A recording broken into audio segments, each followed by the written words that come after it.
yang mana Rasulullah sallallahu alaihi wasallam telah bersabda, kun aliman, kepada Nabi, jadilah kamu orang yang alim. Bujil lagi katanya orang yang bernogok dalam ilmu agama. Kahanjit lagi katanya tak bernogok dalam ilmu agama. Kun muta'alliman, kepada Nabi. Bujil lagi katanya orang yang merno dalam ilmu agama.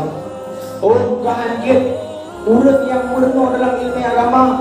Kun mustami'an, kepada Nabi. Bujil lagi katanya orang yang dengar tentang ilmu agama. Sekurang-kurang ji kun muhibban, kepada Nabi.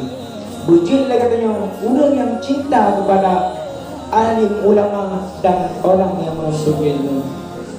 Walakapun khamisan, bejil lagi katanya orang yang kelima, orang yang baik oleh Nabi, orang yang hana guna tak mudik dalam dunianya.